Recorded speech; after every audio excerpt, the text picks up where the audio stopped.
¿Una vez tuvisteis que dar de baja a algún objetivo, a una persona? Sí, sí, muchas veces tengo un recuerdo. Un día eran como a las 12 de la noche, era ya la madrugada, ya estábamos a punto de dormirnos y tocaron la puerta de mi casa y yo era un niño, inocentemente fui a abrir sin preguntar. Cuando abrí la puerta habían dos hombres uniformados con banderas de la FARC y me preguntaron que dónde estaba mi padre y era para informarnos de que iban a estar toda la noche alrededor de la casa. Muchas veces lanzaban panfletos de personas que ellos tienen que destruir la persona que llega psicológicamente para construir el soldado que quieren, ¿vale? Para construir con exactitud lo que quieren, ¿vale? Entonces, claro, ya inicialmente te meten una instrucción. He visto a muchos compañeros morir, yo he estado a punto de morir, he estado con fiebre de 40 y pico, que he tenido visiones. Me quedaba esto para irme y muchas situaciones que no hace falta estar en un combate, en una batalla, es que el mismo medio te mata. Ejemplo, yo tengo un recuerdo que es el último recuerdo que tengo, porque yo ahora mismo yo puedo ver ese momento de crisis brutal, de fuego, puedo ver al sargento corriendo, ¿vale? Pero yo tengo una imagen que la tengo siempre ahí, que es del 2011, que el último combate que tuve, que fue un combate en mar, ¿vale? Subido en un barco, y tuvimos que acabar con el conductor de uno de los esquifes, de los piratas. Y es triste, ¿no? Porque el conductor no es un militar. ¿O quiénes han sido los más sádicos, las personas más, o que más se les respeta, entre comillas, a la hora del combate? Ese día nos tocaba a nosotros arrancar coca nosotros y yo iba con mi fusil, iba el puntero, el contrapuntero, porque cada hombre lleva una posición en la línea de marcha, y yo iba de tercero con el fusil de precisión. Y cuando estábamos a pocos metros de llegar al cultivo de coca, el sargento me ve y me dice: Meneses, ¿tú qué haces aquí? Tú tienes un fusil de precisión, vete a la montaña. Y en esos días la guerrilla estaba empezando a implementar los drones en Colombia. Bueno, hoy estamos con dos personas que la verdad para mí son bastante especiales, porque han dado su vida por el país, han estado en la legión extranjera. Me he bajado desde Calanda hasta Benidorm para poder verlos, conocerlos y entrevistarlos.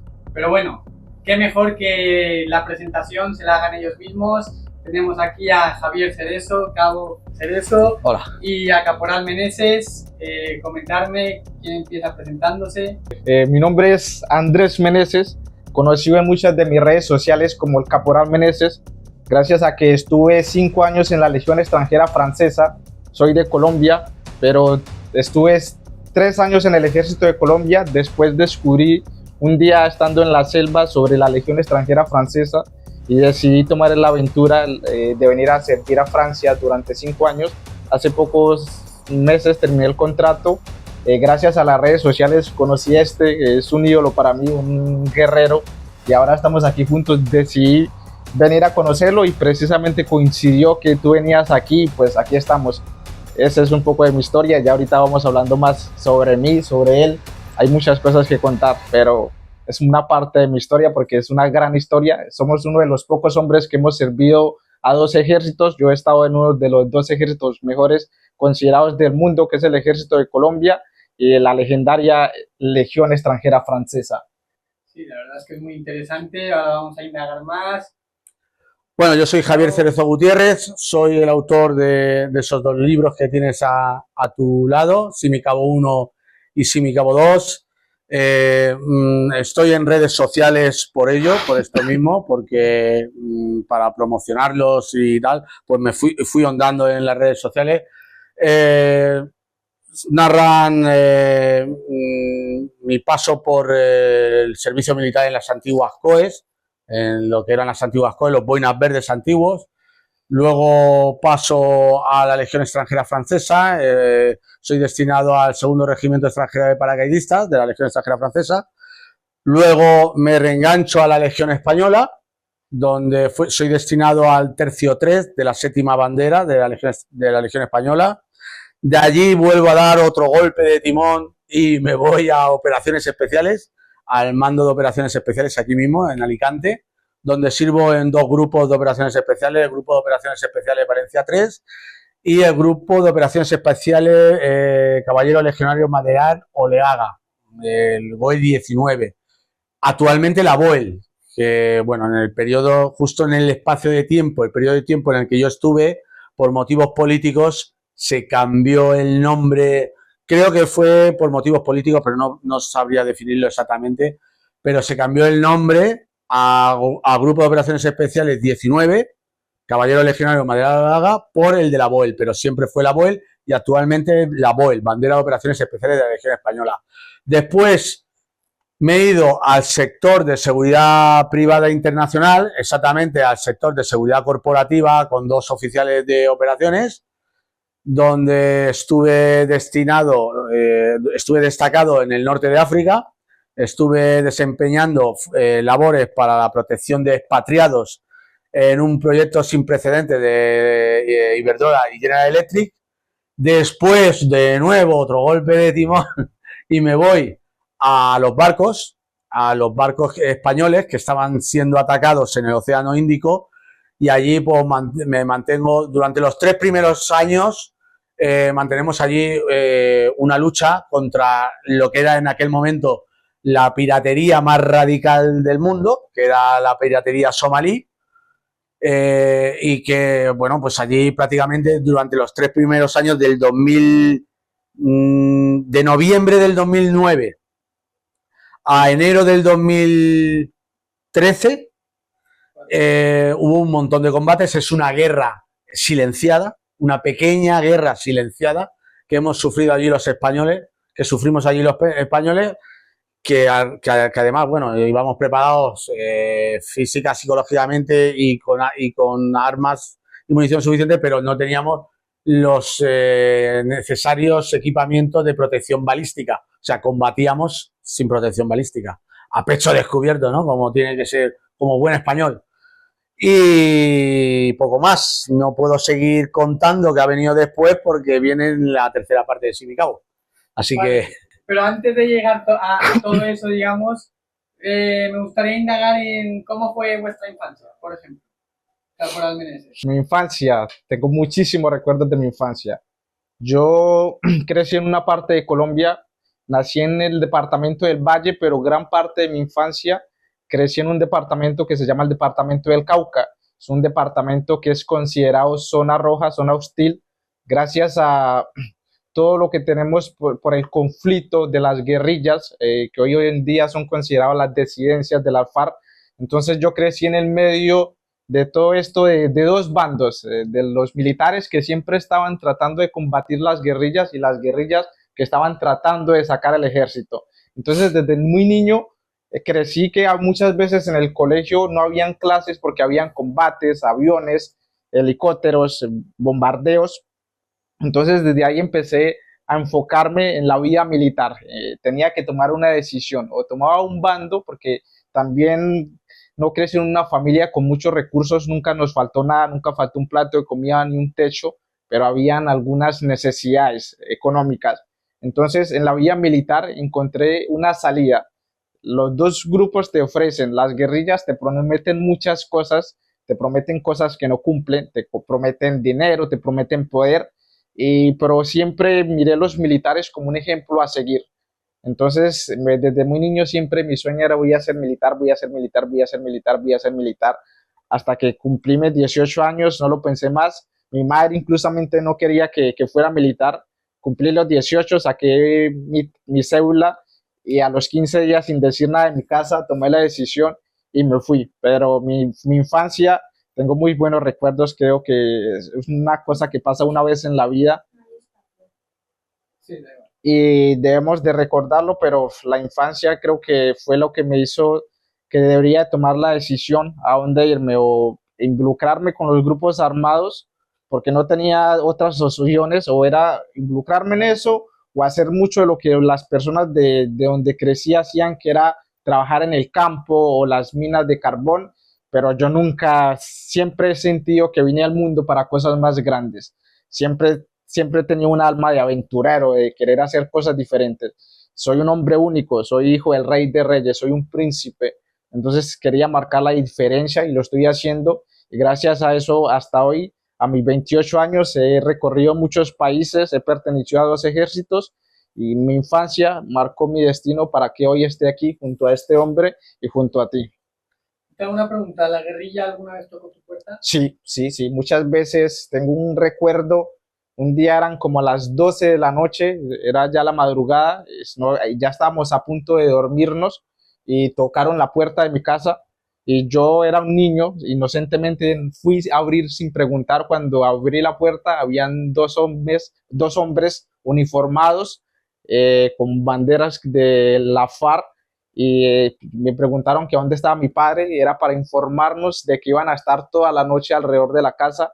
Muchas veces lanzaban panfletos de personas que querían unirse y también tuve conversaciones con los hombres que eran incorporadores de las guerrillas donde se están prometiendo muchas cosas, pero no, nunca me llamó la atención, nunca me llamó la atención y al final tomé la decisión de irme por la vía militar. Y siempre estábamos rodeados de guerrillas y de militares y de policías, siempre habían combates, siempre habían ese conflicto donde crecí los primeros años de mi vida.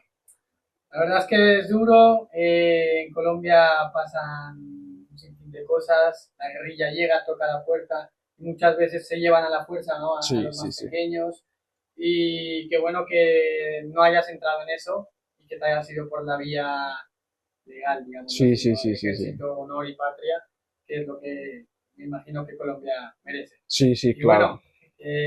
Bueno, yo a diferencia de él, indudablemente hay que reconocer que la infancia de él ha sido muy difícil.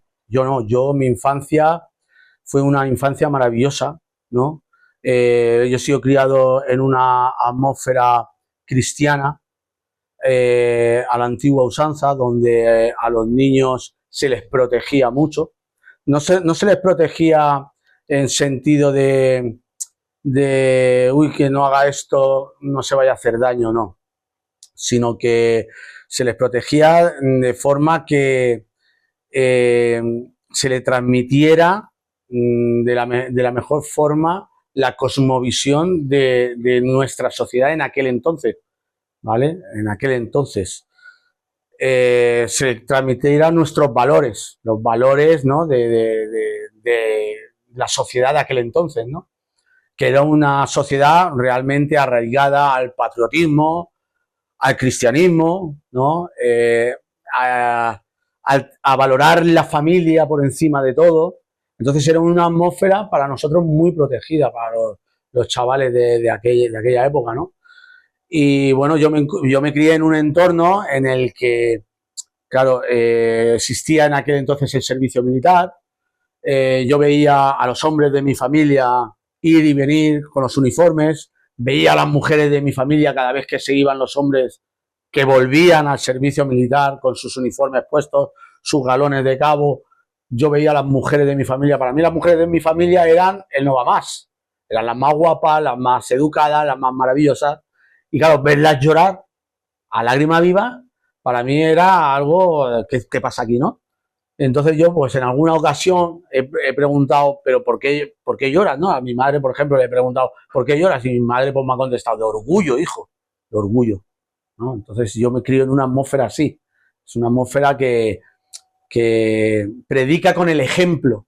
A mí jamás me han dicho, oye, tú tienes que ser militar, tú tienes que ser esto, tal, mira esto, qué bien que está. No, yo lo he visto, lo he vivido y lo he sentido, y eso pues dicen que las palabras convencen, ¿no? Pero es que el ejemplo arrasa. Entonces, claro, a mí eso me ha llevado hasta donde estoy, hasta estar aquí sentado hoy mismo, ¿no? He tenido una vida completa, militar y de aventura, gracias a eso, a lo que he vivido de niño, ¿no? Ha sido una infancia maravillosa, espectacular, rodeado de una familia única y sin igual, ¿no? Con unos valores con unos valores de toda la vida, ¿no? Sobre todo personas me refiero a mi familia, personas que el sentimiento patrio nacía en ellas por sí mismas, ¿no? O sea, igual que a mí mismo, a mí nadie me ha dicho, oye, tú sabes que España ha sido esto, fueron los primeros que crearon el submarino, etcétera, etcétera. No, no, no. Ellos consiguieron que surgiera en mí, mediante el ejemplo, mediante lo que ellos sentían, y no porque ellos me lo dijeran, sino porque yo lo viera, ese sentimiento patrio, ¿no? Por lo cual, pues yo, en mi más humilde opinión, pienso que he tenido una infancia verdaderamente maravillosa, ¿no? Vengo de ahí. Bueno, y contarme, ¿cómo fue ese primer contacto ya una vez entras al ejército, a la legión? Después de que inicié mi vida militar, yo en principio hice el servicio obligatorio. En Colombia todavía tenemos el servicio obligatorio, ahorita incluso para las mujeres, gracias al conflicto que tenemos no solamente con las FARC ni las disidencias, ahora tenemos otros grupos que es el ELN, las Águilas Negras y cualquier cantidad de grupos gracias al narcotráfico. Terminé el servicio militar y me encantó la vida militar. Decidí que eso es lo que quería para una parte de mi vida, las armas y la aventura y sentir el olor de la pólvora cuando disparaba es algo que me emocionaba. Entonces, después de terminar el servicio militar, decidí continuar hacer el curso de soldado profesional. Me fui a la ESPRO, estuve 4 meses entrenándome en un lugar donde hace demasiado calor. Se puede decir que es el lugar donde más mierda he comido, como decimos en Colombia. Tenemos un lema donde decimos que el entrenamiento sea tan duro que la guerra parezca un descanso. Ahí estuve 4 meses, después estuve 2 años como soldado profesional. Estuve en una unidad que es la Móvil 25, son contraguerrillas, unidades de choque. Ahí estuve, después salí trasladado para un departamento que es el departamento del Chocó. Ahí fui fundador del Bato 25. Estando ahí en un territorio donde llueve todos los días, creo que es el lugar donde más llueve de Colombia, llueve todos los días, llueve. Ver compañeros que pisando minas, pensando que en cualquier momento podría ser yo, nos hostigaban mucho. Entonces empecé a investigar para irme a los Emiratos Árabes. Los soldados colombianos estamos muy bien vistos en muchas partes del mundo. Ahorita hay muchos luchando en Ucrania, en la Legión y en casi todas partes del mundo. Empecé a investigar cómo ir a los Emiratos Árabes. Investigué, pero las empresas son empresas americanas las que están llevando gente ahí en ese tiempo donde yo estaba. Entonces esas empresas pedían gente que fueran fuerzas especiales, que fueran lanceros, paracaidistas, y yo no tenía esos cursos. Yo había hecho un curso de tirador de precisión, y un curso que se llama el CBC, que es curso avanzado de combates de las contraguerrillas. Y un día estando yo en el Chocó, llevamos casi 6 meses en la selva, porque duré una vez 6 meses en la selva, lluvia, sin señal telefónica. Nos llevaron en helicóptero, cada 15 días iba el helicóptero a llevarnos comida y sin contacto con la población civil, poca señal, comunicándome con mi familia 1 o 2 veces al mes. Cuando encontrábamos lugares donde había señal, un día estaba en mi hamaca pensando de la vida, quiero estar aquí, no quiero estar aquí, pero un día un amigo me dijo, Meneses, ¿has escuchado hablar de la Legión Extranjera Francesa? Nunca en mi vida había escuchado hablar de este ejército. Y dije, ¿Legión Extranjera Francesa? Y me dijo, sí, están creando un grupo en Bogotá, otros hombres que quieren ir ahí. Ingresé mi número y me agregaron al grupo de WhatsApp y ahí ya estaban hablando, no, que toca ir a Francia, que toca hacer esto y esto, que solamente se necesita el pasaporte. Gracias a que me gusta leer mucho y me había leído un libro que me gustó mucho y es uno de los libros que pienso que ha marcado mi vida, que se llama El hombre más rico de Babilonia.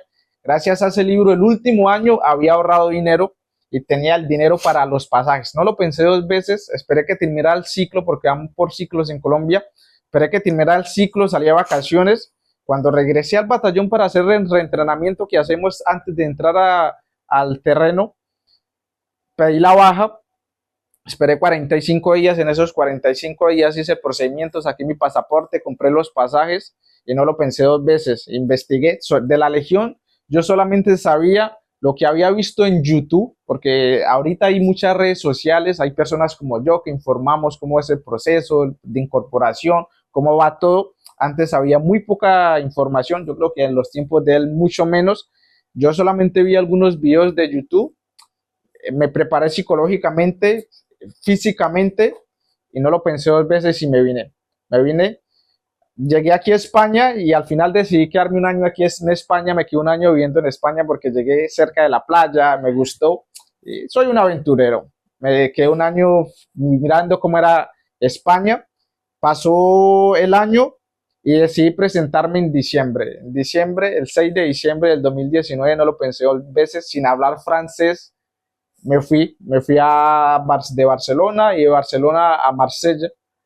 Llegué a Marsella y cogí un tren hasta Oban y cuando llegué a las puertas de la Legión dije, aquí estoy. Mi familia no lo sabía. Cuando estaba a pocos metros de entrar a la puerta de la Legión, llamé a mi hermana y le dije, hermana, me vengo a presentar al ejército francés. Me dijo, ¿cómo así? Le dije, sí, me voy a presentar al ejército francés. Si en 20 días, en un mes nos comunicamos, es porque no entré. Si no, nos comunicamos por ahí en 4 meses. Ya está. Ahí ingresé, ahí empecé todo el proceso, estuve haciendo todas las pruebas. Las pruebas de la Legión son pruebas muy exigentes. Hay estadísticas de que de cada 10 hombres que se presentan y que vienen hombres de todo el mundo y hombres que están muy bien físicamente, intelectualmente, solamente eligen a los mejores y nosotros fuimos parte de esos mejores. Estuve casi 4 semanas haciendo el proceso de selección y al último haces el proceso que es la comisión, donde ya se reúnen todo el cuerpo de selección, los médicos, los psicólogos, y miran el perfil de cada hombre y ya hacen la selección. Ahí ya me presenté, ahí hicieron la selección y ya firmé mi contrato de 5 años y ahí inició mi vida en la Legión. Después ya misiones y aventuras y cursos, pero ese fue el inicio de mi vida militar y inicio de mi vida en la Legión extranjera. Bastante interesante porque al final no sabes nunca por dónde te puede llevar la vida.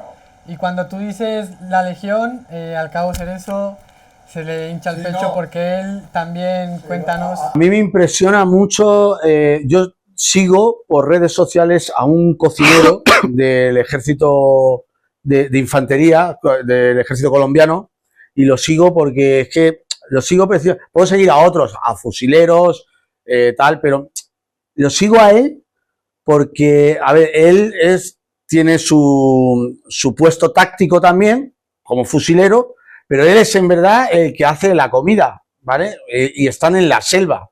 Y es que me parece impresionante como entre todos pues llevan las ollas, ¿no? Sí. Llevan todo el material de cocina, ¿vale? Entre todos. Y luego, aparte, también la comida, pues unos llevan unas cosas, otros llevan... Y claro, yo como conozco también la selva y sé que cuando llevas X horas caminando por la selva, comiéndote los bichos, con heridas o lesiones y tal, y llega ese momento en el que te vas a alimentar, que ya has dejado la mochila, ¿no? Estás tranquilo, y te montan la línea. Bueno, aquí en España decimos así, la línea, que es donde te ponen las cosas que tú coges, el trozo de pan, el chorizo, el esto, lo otro, lo que sea, ¿no? Para comer. Pues ahí en plena selva, ¿no? Este hombre, pues, monta esa línea, esa pequeña línea, donde cada soldado colombiano, pues, va a coger su parte de comida, claro, y se van a comer. Y ellos consiguen transmitirlo por las redes sociales a soldados como yo, o a viejos soldados como yo, que sabemos qué se siente en ese momento. Y claro, cuando él está contando que ha pasado 6 meses en la selva, ¡buah! Yo sé lo que eso significa, ¿vale? Yo no conozco la selva en Sudamérica, la conozco muy poquito, yo he estado por México, pero sí conozco la selva africana, la conozco muy bien. Y sé lo que eso significa estar 6 meses en la selva. Y es muy duro, muy duro. 6 meses en la selva, creo que hay muy pocas unidades en el mundo que son capaces de hacer eso. Sin embargo, ellos lo tienen normalizado. Sí. Los yanquis se van 6 meses en la selva y se los comen los bichos. Claro. Como no sean unidades muy especializadas. Y ahora que tú me hablas de eso, del que cocina, nosotros en Colombia lo llamamos el ranchero. El ranchero, muy bien. Van las unidades y nosotros, los grupos especiales, ellos llevan reacción de campaña, que es 24 horas, pero nosotros las unidades, las contraguerrillas, llevamos todos los víveres secos, llevamos el arroz, el aceite, o sea, el helicóptero cada 15 días nos lleva abastecimiento, decimos el abastecimiento. Hay alguien que es el ecónomo, que es el que se encarga de repartir, digamos somos 15, entonces hace 15 montones y según cada persona tiene especialidad. Por lo menos yo un tiempo que cargaba un lanzagranadas, entonces ese lanzagranada llevaba mi fusil y llevaba un lanzagranada, entonces el ecónomo tiene que, según el peso que lleve cada hombre, repartir esa comida, y nosotros, por lo menos yo, los soldados nuevos, somos los responsables de cargar todo el material para cocinar. Las estufas. Esos detalles que él narra. La estufa de gas, y tenemos que cargar, como cargamos una estufa de gasolina, fuera de que llevamos el armamento, llevamos los proveedores, y fuera de los proveedores llevamos munición en la mochila por si hay combates, tener que llenar los proveedores, llevar un tarro de gasolina de 2 litros para que cada día que te toque cocinar, tener la gasolina para cocinar, y fuera de eso, es una pasada. Ollas. Eso que él cuenta es una pasada. Que sobre el tema de la selva, que él menciona la dureza, ¿no? Por el clima, por animales, por la situación nuestra de tener que acarrear con peso y tal. Y yo, por ejemplo, en África, que a mí me dijeron que me picó una mosca, pero me picó algo, ¿vale? No se me ve bien la marca, ¿no? Pero a mí me picó algo y me salió un grano. Y entonces, pues, yo como soy, dije, mi cuerpo tiene que ser autosuficiente para destruir lo que tenga ahí.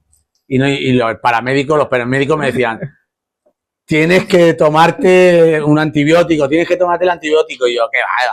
Esto no es nada. Al cabo de 2 días tenía un grano con pus.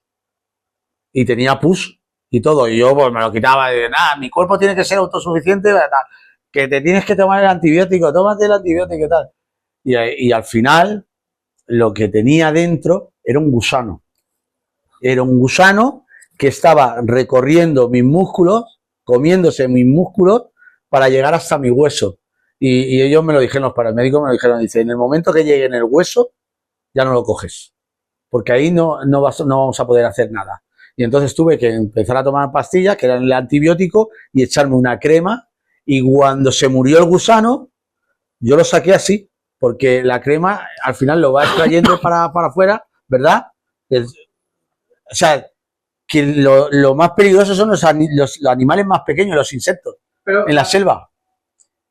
Es decir, ¿te lo sacaste? Yo tenía una fiebre de 40 y 40 y pico, por un gusano que tenía, que yo cuando lo saqué el gusano, era un gusano blanco, ¿sabes? Así, y como blandiblue, ¿vale? Y lo saqué así, lo tiré y lo saqué para afuera. Y eso fue la picadura de una mosca. Vale, que te dejó las larvas. Un bicho. Y me dejó una larva, y la larva esa se iba a meter en mi hueso y me iba a comer todo el hueso. ¿Qué te parece? Pues mira que yo tuve una historia parecida. Mira este dedo. Mira este dedo que está deforme. También fue a causa de una infección. Y gracias a que no habían hospitales ni estábamos cerca, donde me demoré un día más o 2 días más en ir a un hospital, me hubieran tenido que mochar el dedo o la mano. Cuando me cortaron esta parte del dedo, me la cortaron sin anestesia y ya no sentía dolor, porque ya esta parte estaba muerta de la infección que tenía. Claro. Algo parecido a eso. Claro. Es que cuando te ocurre, a ver, si te ocurre en la ciudad, es lo que, para que se dé cuenta la gente, ¿no? La vida de un soldado, ¿no? Es que muchas veces dicen, es que para eso os pagamos, es que estáis ahí sin hacer nada, es que no habéis ido a la guerra, es que... Pero si perdemos la vida por ahí en la montaña, o en la nieve, o en la selva, o en el desierto, si estamos a merced de la misma naturaleza, y más poderoso que la naturaleza no hay. Entonces, cuando estás por ahí en la selva, te pica un bicho y no tenemos hospitales, no podemos trasladarnos a hospitales. Hay, a ver, por ejemplo, el legionario que te digo yo, que murió por el golpe de calor, ¿vale? No se le podía extraer, porque estábamos en un risco, estábamos entre montañas y el helicóptero no podía acceder. O sea, son cosas, son vivencias y cosas que la gente pues no tiene en cuenta, ¿no? A la hora de muchos de comentar, es que estos son unos vagos, estos no hacen nada y tal. Oiga, he visto a muchos compañeros morir, yo he estado a punto de morir, he estado con fiebre de 40 y pico, que he tenido visiones, me quedaba esto para irme, y muchas situaciones que no hace falta estar en un combate, en una batalla, es que el mismo medio te mata. Y bueno, no hemos hablado aún de qué hacías tú antes de entrar a la Legión y cómo cambió tu vida a la hora de estar ya en la Legión. Yo empiezo mi vida militar en operaciones especiales, ¿vale? Yo, como mi círculo familiar, el más cercano que he tenido, se ha movido entre la Legión extranjera francesa, la Legión española y los boinas verdes, los antiguos boinas verdes, pues por casualidad de la vida, soy destinado a Canarias, a Las Palmas de Gran Canaria, y allí coincido con la misma COE, Compañía de Operaciones Especiales, en la que estuvo un tío mío, ¿vale? Y claro, pues ya está. Yo tenía que pasar por ahí. Entonces, pues, solicito poder acceder a la COE, supero unas pruebas físicas, psicológicas, de conocimientos, y nada, y lo superó todo correctamente y pasó a la COE, pasó una instrucción inicial era súper dura, pero era súper dura por la condición que ellos te crean, ¿no? Porque no tienen nada. O sea, vas con un mono, un mes entero vas con un mono y es a lo bestia, ¿no? Es a endurecer al soldado, al chico que llega ahí, ¿vale? Porque tienen que destruir, en verdad, en todas las unidades fuertes funcionan así. Él te lo puede decir también. Ellos tienen que destruir la persona que llega psicológicamente para construir el soldado que quieren, ¿vale? Para construir con exactitud lo que quieren, ¿vale? Entonces, claro, ya inicialmente te meten una instrucción a lo bestia, ¿no? Pues para ya meterte en la disciplina, en el sufrimiento, en el sacrificio, y para ir descomponiendo ese cerebrito que llega para reconstruir lo que ellos quieren, ¿no? Y ese es el inicio, ¿no? Ya allí pues ya vas pasando por diferentes fases, topografía, para saber moverte en cualquier tipo de terreno, tanto en terreno como en el mar, ¿no? Escalada, para saber desplazarte en montaña, para saber subir paredes, para saber descender por paredes de edificios o paredes naturales, tanto artificiales como naturales. Luego también tienes la fase de agua, para saber desenvolverte en aguas abiertas, operar en aguas abiertas, inclusive meter explosivos debajo del agua, saber operar con explosivos debajo del agua.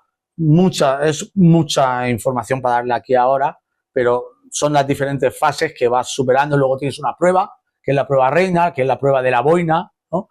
Que ahí es donde ganas tu boina verde y tu machete, porque antiguamente todos los boinas verdes íbamos con nuestro machete. El cuchillo para el boina verde es una parte de sí mismo, ¿vale? Yo a día de hoy también siempre que puedo llevo mi cuchillo. Si estoy en el campo, si estoy en tal, siempre me hace falta un cuchillo para algo, tal, y tengo la costumbre, ¿no? Y una vez superada la prueba de la boina verde, ya empiezas a hacer prácticas más especializadas a lo que vas a hacer, ¿no? Como boina verde, ¿no? Como por ejemplo las guerrillas, ya te enseñan a guerrear, te enseñan a luchar en unidades pequeñas, en unidades de operaciones especiales. Te enseñan a desenvolverte en una atmósfera de guerra asimétrica, ¿no? La psiquimétrica tiene se puede especificar de una manera muy amplia, pero son varios parámetros y yo lo voy a especificar de forma precisa, ¿no? A grosso modo, las guerras simétricas te enseñan a luchar en unidades muy pequeñas para diezmar cadenas logísticas o unidades muy grandes, ¿vale? Son unidades muy pequeñitas con unas capacitaciones tremendas para poder enfrentarte a unidades grandes, diezmarlas o diezmar cadenas logísticas, etcétera, ¿vale? Misiones específicas de bisturí.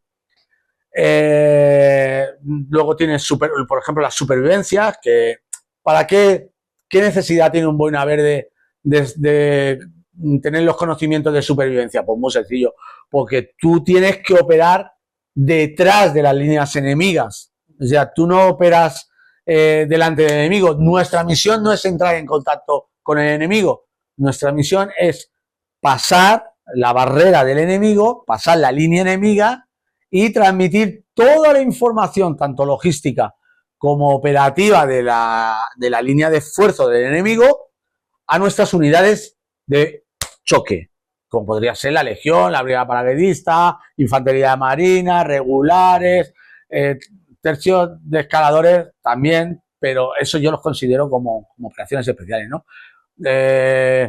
Las unidades que hay en el norte de España, que son buenísimas, no me acuerdo ahora mismo cómo se llaman. Y nada, pues te especializan ya te especializas un poquito más. Después después ya pasó a la Legión Extranjera Francesa, ¿eh? Ahí ya pasó, ya una vez que ya termino operaciones especiales, intento reengancharme al ejército español, pero no, es un momento de crisis en España, sintiéndolo mucho, pero estaba el Partido Socialista Obrero Español gobernando con Felipe González, el país estaba hecho pedazos, no había trabajo, no había dinero, había el director de la Guardia Civil se había escapado a no sé qué país con un montón de millones. Habían montado un grupo antiterrorista ilegal, estaban matando por ahí gente que ni... O sea, aunque el grupo ese antiterrorista tuviera otros objetivos, pero la cosa no fue bien, tampoco. Era un momento de crisis en el país, con lo cual no habían plazas para entrar al ejército, porque no había financiación. Entonces, ¿qué decido yo? Yo quiero ser militar. Y he escuchado dentro de mi núcleo familiar muchas historias de la Legión Francesa. Pues me marcho a la Legión Francesa. Y pues ya entró en la Legión Extranjera Francesa. Bueno, él estuvo 4 semanas en el periodo en la que pasas la Gestapo, sí, claro. Hace muchos trabajos, ¿verdad? Sí. Te mandan muchos trabajos. No te dan el uniforme. Va por ciclos, claro. Vas haciendo como ciclos, entonces vas como avanzando, van haciendo selecciones. Hay muchas personas que no pasan las pruebas, entonces les dicen, vuelve dentro de 3 semanas, dentro de 6 meses. Eso no pasaba 3 meses. Ahora sí, porque ahora hay unas pruebas que son los psicotécnicos, que hay muchas personas que nunca han oído hablar de esto, entonces vienen sin saberlo. Entonces a esas personas le dicen, prepárate y vuelve dentro de 3 semanas, 2 semanas.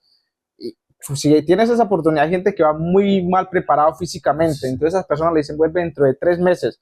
Pero hay un punto que se llama la comisión, que ahí es donde dicen sí o no. A las personas que les dicen que no, en ese punto de la selección ya definitivamente nunca pueden regresarse, ya quemaron el único cartucho que tenemos para la Legión. Y ya a los que les dicen que no antes de ese proceso pueden volverse a presentar. Pero si te dicen que no en la comisión, ya nunca puedes volverte a presentar. Ya ahí es definitivo, sí o no. O sea, que te ceden una oportunidad, ¿no? Sí, claro. Porque claro, tú si no superas los psicotécnicos, puedes volver a tu casa, prepararte y volver ahí. Es lo mismo. Joder, pues eso está muy bien. Antiguamente no, antiguamente yo entré a la Legión Extranjera Francesa en el 94, en 1994. En 1994 tú llegabas allí y bueno, llegabas que no sabías hablar francés, cada uno era de un país, la gente se alineaba por grupos, ¿vale? Yo estaba con unos cuantos españoles, italianos, ¿vale? Argentinos, colombianos, tal, más o menos lo de habla hispana y los latinos, ¿no? Los latinos también estaban, italianos, me refiero, italianos, ¿vale? Entonces, pues ese núcleo nos solíamos juntar por ahí y tal. Y yo me recuerdo de haber estado un montón de tiempo, por lo menos más de un mes, porque a las 4 semanas te daban el uniforme. En la Legión Extranjera Francesa, por lo menos en mi época, tú juras honor y fidelidad a defender Francia, ¿vale? Pero tu bandera realmente es verde y roja. La bandera de la Legión. Esa es la bandera de la Legión. Y tú, en la Legión Extranjera Francesa, te lo aseguro yo, cuando he estado desplegado en África y hemos estado en combate, ahí lo único que cuenta son tus compañeros. Ahí tú no te paras a pensar si estás luchando por Francia, no. Ahí lo único que cuenta son tus compañeros. Y cuenta a tus compañeros también, pensando egoístamente, porque son imprescindibles para que tú mismo sobrevivas. Claro. ¿Me entiendes? O sea, tenemos que cuidarnos unos a otros. Sí que es cierto que hay una gran hermandad. Hay una gran hermandad en la Legión Extranjera. La vas a pasar canutas. Porque la vas a pasar mal, realmente mal. Él en su tiempo, ahora, es muy diferente al mío. Al mío, tú llegabas allí y yo, por ponerte un ejemplo, que ya lo he puesto en otras veces, a mí me llama un caporal ruso, ¿vale? Y me dice, español, bien, sí. Yo no entiendo nada, me empiezan a empujar, yo salgo de formación, me presento y dice, ya. Y me meten en una habitación y me dicen, esa. Yo no tengo ni puta idea de lo que ha dicho. ¿Eso qué es? No hablo francés. Y se va. Y digo, pues no sé, me siento allí a esperar. Digo, voy a recoger un poco la oficina tal, y me pongo a arreglar unos lápices que habían por ahí, los meto y tal. Y cuando llega, y me dice, putain, español du mar, satélite du mar, c'est quoi ce bordel, tu fais rien de tout là. Putain, nettoyez ça. Digo, ¿qué dice el tío este loco, tío, el ruso este hablando francés? Voy a colocar la silla. Se va y yo me pongo, a ver si se va a cabrear, me va a dar una hostia y tal. Y a la que vuelve y dice, ¡puta! ¡Bordel! ¡Con artes de honor! ¡Bum! Y me suelta una castaña que yo cuando... A mí ni me dolió. Yo me acuerdo perfectamente que ni me dolió, pero no me dolió porque cuando te sueltan una castaña así, caes y de golpe te despiertas y dices, ¿qué ha pasado? Es así, ¿sabes? Entonces, claro, yo dije, digo, hostia, ¿qué ha pasado? Y veo al caporal ruso mirando, ¡puta! ¡Neto y esa! Mira, limpié hasta las cortinas. Hasta las cortinas limpié, te doy mi palabra de honor. Hasta las cortinas limpié. Y cuando volvió el caporal dijo, putain, español, c'est bien, ¿y qué? Creo que eso es algo que los militares hemos aprendido, que es olvidar todo muy rápido.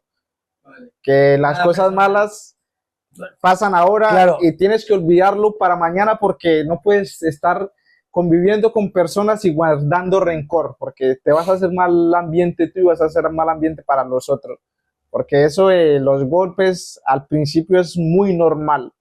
A mí un sargento es ucraniano, yo creo que es mi padre en 22 años antes de venir a la Legión, que yo me presenté a los 22 años, mi padre nunca me tocó la cara, mi padre me castigó, me corrigió y le agradezco eso.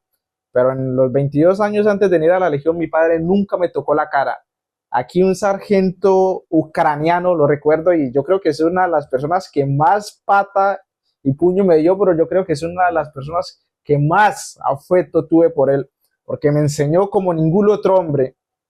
Un día, solamente porque mi pantalón tenía un pequeño agujero aquí, nos estábamos preparando para ir a hacer la guardia. Estábamos enfrente de la armería, donde recuperamos el armamento. Y ese hombre nos ponen todos en una línea para revisarnos. Cuando me ve un pequeño, pero es que era un roto así de 2-3 centímetros, me ve el roto aquí, primero que hace es pegarme una patada, ¡bam! Y me pega una cachetada así, como nunca la voy a olvidar. Volteo la cara así y me responde con la otra mano, ¡boom! en eso tenía mi kepi blanco, mi kepi se elevó hacia arriba, incluso mi compañero que estaba en la parte de atrás lo cogió en el aire. Menos mal. Creo que fue una historia. Menos mal, porque lo mismo, se le chafa el kepi o se le ensucia y encima le pegan por... Claro. Es que la Legión Extranjera Francesa era así, era así. Y yo te digo una cosa, yo personalmente, yo he recibido mucho, como decimos ahí, j'ai ramassé beaucoup, pero me sirvió tanto, Sí. tanto, porque a mí realmente todo lo que allí me ocurrió, todas las hostias que me llevé, todos los palizones que me dieron, todo el sacrificio que tuve que prestar allí, fue por mi culpa. Fue porque, vale, que yo saliera de una unidad de operaciones especiales, pero yo estaba demasiado subido. A ver, yo de jovencito ya hacía artes marciales, kickboxing, taekwondo, y me gustaba en la calle, me he pegado mucho, me gustaban mucho las peleas. Luego estuve en operaciones especiales, en las COES, entonces llego allí en la Legión Extranjera Francesa y claro, hay situaciones y momentos en los que yo me creo algo. Y no, tú eres aquí la última mierda en llegar. A mí me llamaban saco de mierda, sac de mierda. Y que Todo el tiempo. Y entonces, claro, ya a mí se me hinchaban las narices y me arreaba con alguno, con un primera clase. ¿Qué estás haciendo? Y claro, y al final, pues yo iba sembrando todo lo que aconteció. Pero es que lo que aconteció, que fue un sufrimiento extremo, me formó como hombre. Fue la primera piedra real para formar la personalidad que tengo. Sí. Para formar el hombre y sacar provecho de esa personalidad y de mi vida. Yo actualmente tengo 3 hijos, ¿sabes? Y tengo mi trabajo y ayudo a gente, me ayudo a mí mismo, ¿sabes? O sea, no todo el mundo puede hacer eso. Hay mucha gente calamitosa. Y seguramente yo hubiese sido alguien así, calamitoso, si no hubiese sido por la Legión Extranjera Francesa. Es decir, lo que quiero decir con esto, que todo eso que yo pasé, me construyó. De hecho, bueno, lo que me comentáis es que lo principal es no tomarte las cosas personales una vez ya entras, porque no es personal, es para formar, ¿no? Y hay que aguantar. Y claro, el aguantar te llega a formar y a ser lo que hoy día sois. Y yo os quiero hacer una pregunta a los dos con todo el respeto y la podéis contestar o no. ¿Qué es lo más fuerte que os pasó dentro del ejército, la legión?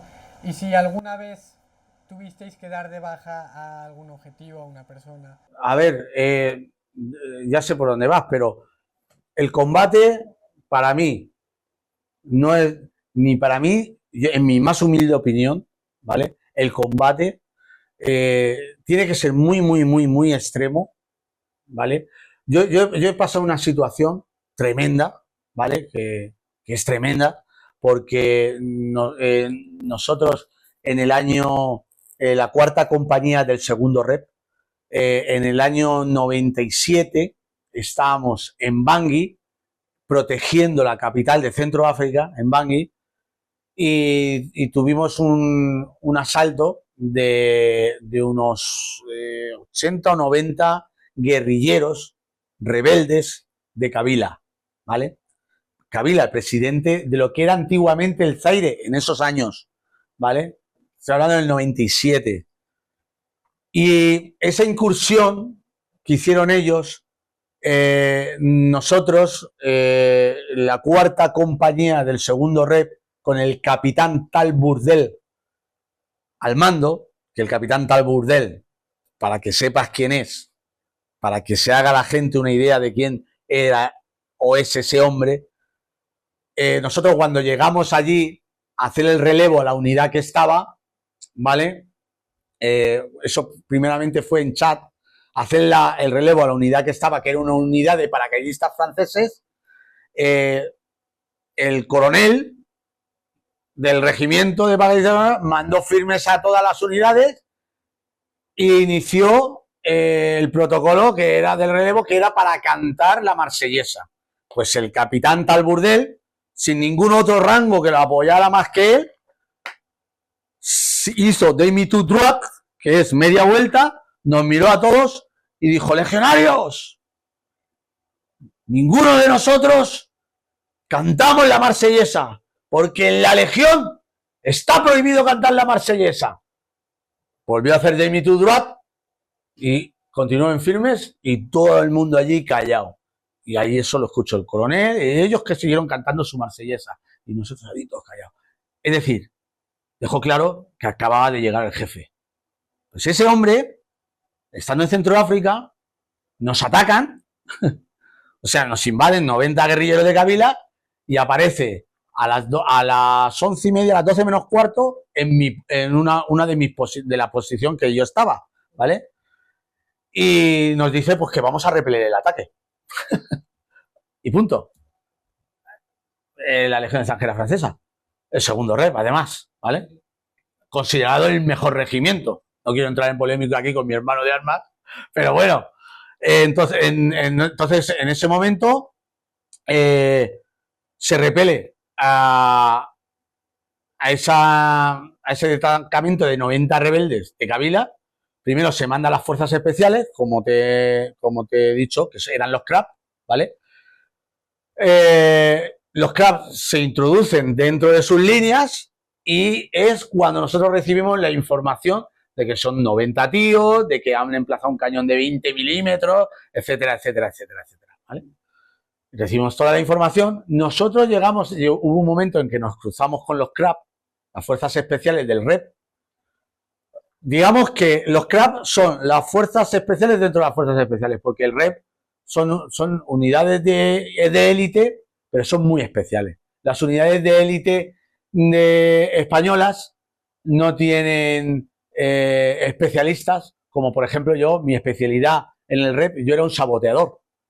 El sabotaje lo utilizas en operaciones especiales. Yo era un destructor. O sea, yo tenía tácticas, me entrenaba específicamente en tácticas y técnicas de infiltración y exfiltración para el sabotaje, utilización de explosivos, ¿vale? Entonces, son parámetros muy específicos y muy táctico-técnicos, y eso en las unidades de élite exactamente no las tienen. A lo mejor una unidad de zapadores dentro de una brigada de la Legión, sí, pero ya no es sabotaje tampoco, no es sabotaje. Entonces, bueno, hemos llegado en ese momento a cruzarnos con las unidades de operaciones especiales que salían de darnos toda esa información. Nosotros atacar esa posición defensiva de 90 rebeldes y justo antes de atacar aparecer 2 helicópteros nuestros, pero con los que nosotros no teníamos contacto. Entonces, esos helicópteros que hacían, barrer la zona con munición supongo que era del 1270, pero es que yo me acuerdo perfectamente que yo veía caer chorros de fuego, caían del cielo y yo decía, madre mía. Y claro, como nosotros ya estábamos infiltrados prácticamente delante de ellos, estábamos a menos de 200 metros de ellos, esos, al final, el fuego caía sobre nosotros también. Y para mí, yo me acuerdo perfectamente que llegó un momento en el que yo estaba sentado en el suelo con mi ametralladora y yo veía fuego por todos lados. Todo era fuego y todo saltando la metralla, que la metralla no es solo el metal, sino las mismas piedras del suelo. Cuando la munición esa cae y revienta, las mismas piedras del suelo te saltan. Y eso es metralla, claro, eso no es que ¿sabes? Y eso era una situación en ese momento tremenda, ¿no? Entonces, yo en ese momento veo al sargento Ciprich, un eslovaco, único y sin igual, y yo le agradeceré el resto de mi vida lo que él ha hecho por mí. Lo veo corriendo hacia mí. Wow, es un tío enorme, ¿no? Y lo veo corriendo hacia mí y gritándome, ¡Cenezola! ¡Meto a Cubacona! Y yo me quedé así, yo veía todo fuego y al sargento corriendo. Y de golpe me agarra y me tira.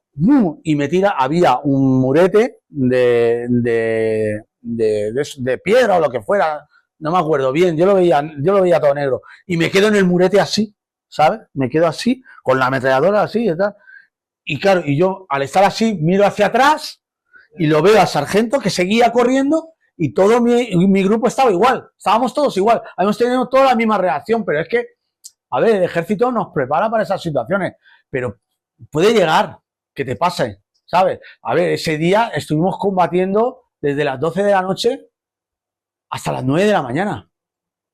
Nos relevaron a las 9 de la mañana y cuando nos relevaron, mis compañeros de la primera, segunda sección, no, perdón, de la segunda y tercera sección, siguieron combatiendo. Ellos siguieron combatiendo. Estuvimos combatiendo 2 días, ¿sabes? Entonces, eso sí que es un momento para mí que te marca, ¿no? Que no me puedes olvidar. ¿Por qué? Porque, a ver, como soldado, sé que me he bloqueado. O sea, que la situación me superó. Psicología. Hombre, yo tenía también, que tenía 23 años, 23, 24 años, no tenía más. Era la primera vez que combatía. Habíamos tenido tiroteos, pero no es lo mismo. Estamos hablando de un combate de horas, ¿sabes? De helicópteros escupiendo fuego por el culo, ¿sabes? De 90 tíos ahí armados hasta los dientes con cañones de 20 milímetros, ¿sabes?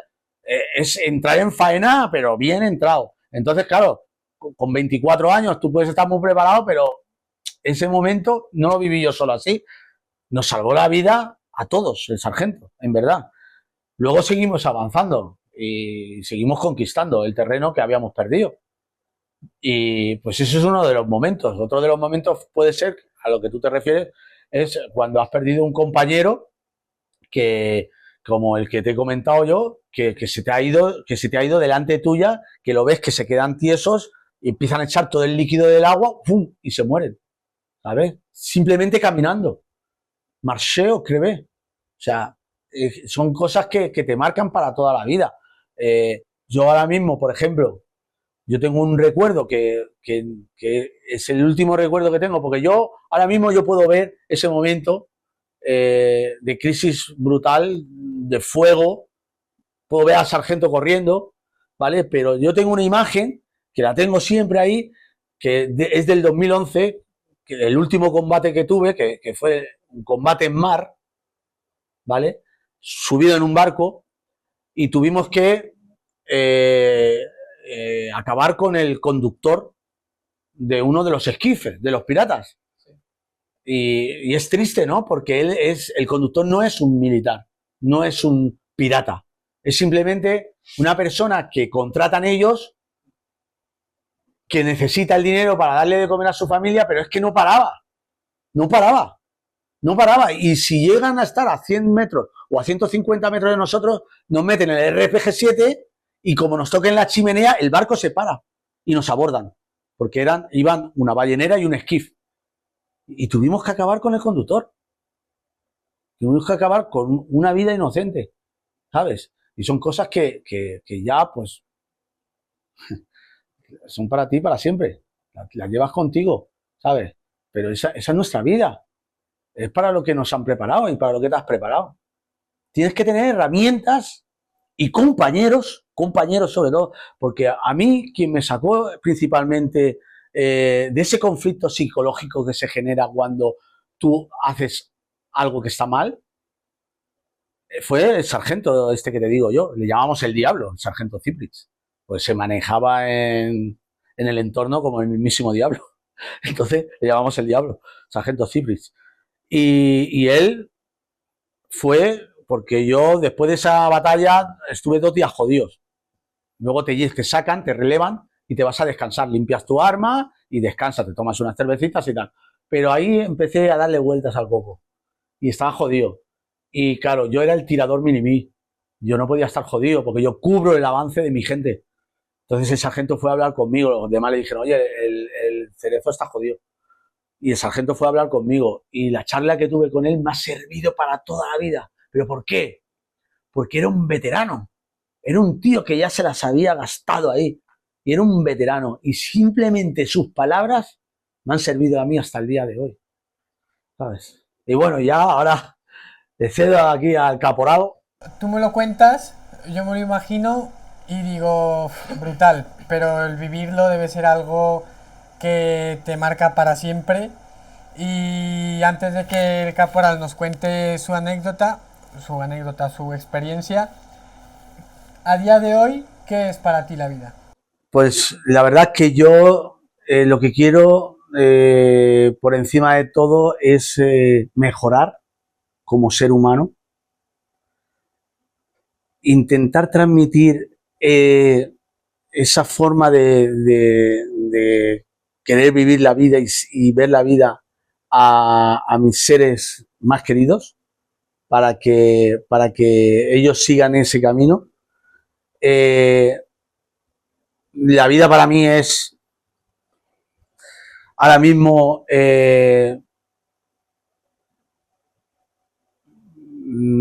una forma de intentar, como digo, mejorar como ser humano, intentar ayudar a todos los que sé que van a pasar por lo mismo que yo. Por eso mismo escribí esos libros, porque así contado puede parecer una cosa, pero cuando tú lees esos libros que están contados a todo detalle, tú vas a ahí recoge hasta cómo voy vestido en cada momento. Ahí recojo análisis míos propios de cómo te sientes antes, durante y después de un combate. Lo que es la vida para mí, yo ya he vivido lo que quería. Lo que yo quería, esa aventura, yo la he vivido a la bestia. He vivido una vida plena de lo que yo quería, de la aventura que yo buscaba. O sea, más que plena. Y ahora la vida la veo de otra manera, ¿no? Veo la vida que quiero mejorar como ser humano, quiero intentar aportar algo bueno, muy bueno a la raza humana. Quiero intentar ayudar a la gente que se sienta como yo me he sentido en esos momentos, ¿no? Quiero aportar algo. Interesante. Y ahora cuéntanos tu historia. Bueno, respeto a si hemos matado o no, siempre he creído que hay cosas que los hombres, por circunstancias, es mejor callar. Pero en la vida donde hemos estado o en los ejércitos donde hemos estado, hay que tener claro que hay circunstancias donde es tu vida y que llore tu familia o la vida de la persona que tienes enfrente y que llore su familia. Yo personalmente por ahora no quiero morirme. Y así Es muy joven. he estado en circunstancias donde he estado muy cerca de la muerte, en la vida militar y en la vida civil he estado en situaciones donde han muerto más de 25 personas a mi alrededor y yo estar vivo aquí en este momento. Entonces, gracias a eso he comprendido que hay un gran propósito para mí. Estoy en él, trabajo siempre en mí, pero cosas que me han marcado fue la última misión donde estuve, fue algo personal, es un crecimiento para mí personal, emocional y para mis compañeros, porque estábamos haciendo un curso de comandos, estamos en una isla que se llama Nueva Caledonia, está cerca de Australia. Unas semanas antes de iniciar el curso, tuve una fractura de costilla, tenía la costilla me la astillaron, tenía fisuras de la costilla, sentía mucho dolor. Entonces me dieron la opción que si quería recuperarme bien, tenía que abandonar la misión y regresar a Francia, o si decidía quedarme en la misión, tenía que quedarme y recuperarme, pero seguir haciendo mi trabajo normal. Decidí quedarme con mucho dolor. Las primeras 2 semanas tengo un amigo que es mexicano que lo quiero mucho porque tenía que ir todos los días en la mañana a ayudarme a poner las botas porque el dolor que tenía no podía ni hacer este movimiento. Y después empezamos el curso y en la primera semana del curso el músculo de aquí, porque teníamos en los cursos de comandos nunca caminas, estás corriendo, no puedes caminar en ningún momento, siempre estás corriendo y estamos en el mar haciendo remo, nadando todo el tiempo, corriendo. Se me hicieron fijaciones del músculo, entonces también me llevaron a la enfermera, fueron los enfermeros estaban con nosotros, me dijeron que no podía continuar y algo dentro de mí me decía que ya toda la mierda que me había comido para decir que no era fallarme a mí mismo. Entonces, antes de iniciar una de las últimas pruebas, mi jefe me llama, un ayudante es ruso, le tengo gran aprecio, y me llama y me dice, Meneses, ya viene la ambulancia por ti. En ese momento era de decir, o me voy, mirar a mis compañeros ya estaban todos listos para partir, y yo le digo, jefe, yo voy con ustedes. Me dice, ¿estás seguro? Pero lo tomas bajo tu responsabilidad. Y dije, sí, estoy seguro. Y siempre ir de último, pero ahí me mostró la hermandad que hay en la Legión, que siempre, yo era el último, pero siempre estaban mis compañeros diciéndome, aquí no se abandona nadie. Terminamos esa prueba y al otro día había algo dentro de mí, había una llama como la que nunca había sentido, que me decía, era mi mente y mi cuerpo diciéndome con el dolor que sentía, y muchas veces mi mente diciéndome, no puedes, tienes que rendirte. Yo solamente tenía que decir que no quería continuar, y ya iba una ambulancia a buscarme, pero decidí continuar y continuar, y al último día la prueba final era la marcha comando, que es correr 8 kilómetros con una maleta de 10 kilos, el armamento, casco, y en ese momento sentir tanto coraje que yo iba adelante corriendo y animando a todos mis compañeros, dando ejemplo, que cuando terminamos la prueba, yo fui el primero en recibir la insignia de ese curso de comando. Mi jefe me llamó a su habitación y me dijo, Meneses, yo nunca había sentido lo que el valor en un hombre, hasta a mí me motivó. Un jefe que lleva casi 20 años en la vida militar, me dijo, hasta a mí me motivaste, y fui el primero en recibir la insignia, y eso es en la Legión. Y en el Ejército de Colombia hay algo que nunca voy a olvidar. Siempre he creído que todos los hombres tenemos un ángel de la guardia que nos protege, y más en la vida militar, no hay hombre que no crea en algo supremo. Todos, por la vida que tenemos o por las circunstancias que pasamos, creemos en algo, en una fuerza, en Dios, en la vida, en el universo. Yo un tiempo que yo hice un curso de francotiradora en Colombia, y estábamos en una misión que era erradicar coca. Hay muchos cultivos de coca, y íbamos a entrar a un territorio donde el ejército no había puesto el pie después de 10 años, y nosotros íbamos a recuperar ese territorio. ¿Qué territorio era? Estábamos en Antioquia, en una parte de Antioquia, y la guerrilla habían parado un carro en la parte alta para decirle al conductor que nos dijeran que subiéramos, que nos estaban esperando. Íbamos toda la compañía, íbamos un grupo de 120 hombres por sesiones, entre una noche subían uno y el otro día avanzábamos otro, así. Cuando llegamos a la primera parte donde íbamos a empezar a erradicar, el primer día donde iniciamos la misión, lo recuerdo tanto que yo cargaba un fusil de precisión, un Remington Polysport, y yo iba bajando, íbamos a trabajar por pelotones. Habíamos 4 pelotones, entonces un día trabajaban 2 pelotones, uno bajaba a arrancar las matas de coca, los otros se quedaban en la parte alta de seguridad, y íbamos bajando. Ese día nos tocaba a nosotros arrancar coca nosotros, y yo iba con mi fusil, iba el puntero, el contrapuntero, porque cada hombre lleva una posición en la línea de marcha, y yo iba de tercero con el fusil de precisión. Y cuando estábamos a pocos metros de llegar al cultivo de coca, el sargento me ve y me dice, Meneses, ¿tú qué haces aquí? Tú tienes un fusil de precisión, vete a la montaña. Y en esos días la guerrilla estaba empezando a implementar los drones en Colombia. Entonces la misión para los francotiradores solamente no era estar pendiente alrededor, sino pendiente del cielo. Me dijo, Meneses, tú súbete a donde busca una posición favorable y quédate pendiente. El hombre que yo iba de tercero, el que iba de cuarto, toma mi posición, yo me regreso y continúan avanzando. Pocos metros, pasó el primero, pasó el segundo, y el que iba de tercero pisó la mina. ¡Boom! Yo iba caminando, esta pierna le quedó hacia acá. Entonces, y el que iba de segundo y el quinto, del cuarto, quedaron todos esquirleados. Y creo que eso es uno de los grandes recuerdos de que mi ángel de la guardia, por un motivo u otro, el sargento a pocos metros de la mina me vio y me hizo regresar y aquí tengo Si no, te mis piernas. lo podías haber comido Es tú que también. digo que yo siempre he dicho que esa mina era para mí porque iba de tercero, pasó el primero, el segundo caminando por encima de la mina y el que tomó mi posición la pisó y yo apenas no había ni llegado al lugar donde me iba a instalar cuando mi compañero pisó la mina. Y creo que eso fue uno de los recuerdos. A los 2 días, otros compañeros, otros 3 heridos. En una semana ya teníamos casi 7 heridos.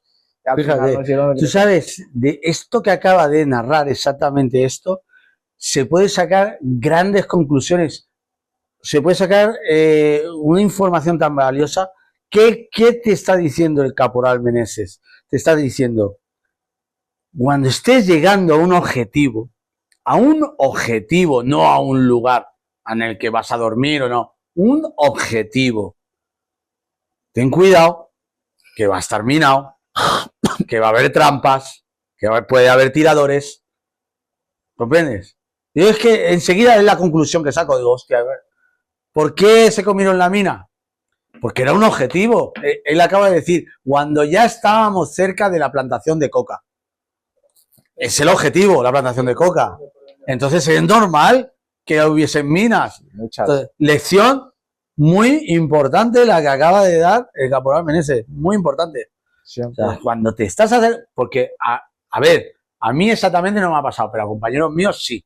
En otras misiones que se han ido introduciendo, acercando sobre un objetivo, y cuando se han querido dar cuenta, ya no solo es que estuviese minado, sino que los guerrilleros que habían por ahí les han cerrado la salida, les han minado, les han puesto hilo, ¿vale? Con una mina que, ¿cómo se llama la teledirigida? La MIAPET, ¿no? Sí, sí, sí. La MIAPET, por ejemplo, que es una mina que te suelta 100 bolitas, ¿vale? Y tú la puedes dirigir, ¿sabes? Tienes 3 patas. Sí, sí. Tiene una mina dirigida.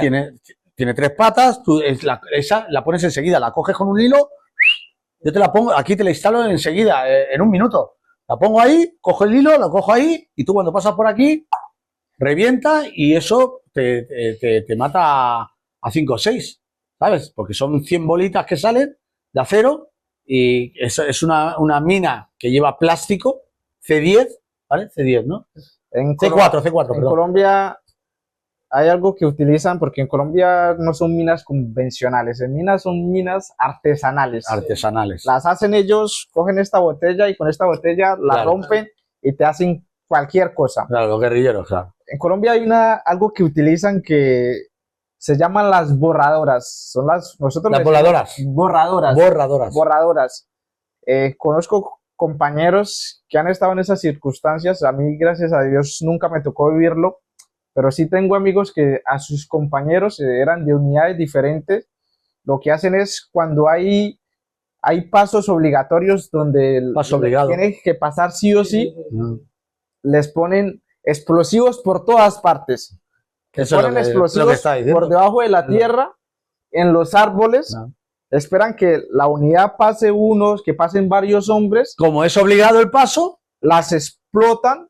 Como las ondas vienen no solamente de abajo y las llenan con todo, puntillas, vidrio, metales, chatarra, con todo lo que pueda cortarte y pueda lastimar, pero es que no son cosas así. Te ponen minas y tarros así súper grandes y cuando eso explota se dicen borradoras porque digamos un hombre de 80 kilos encontrarán 5 o 6 kilos, pero pedazos, o sea, para los hombres que caen en esas cosas, se trocea, claro. Tienen que recoger cualquier pedacito de metal a esa velocidad. Tienen que recoger pedazos de los árboles, o sea que el armamento, todo se borra. Solamente queda como tú coger un tarro de pintura y regarlo así por la habitación y eso es, hombre, sangre, órganos, de fusiles, todo queda borrado, se borra. De hecho, esto que me estás contando, me surge otra pregunta y es, en Colombia hay 3 bandas, digamos, fuertes, ¿no? Por así decirlo, paramilitares, guerrilla, bueno, bandas criminales y narcotraficantes. Para ti, dentro de tu experiencia, ¿qué ha sido o quiénes han sido los más sádicos, las personas más... o que más se les respeta, entre comillas, a la hora del combate?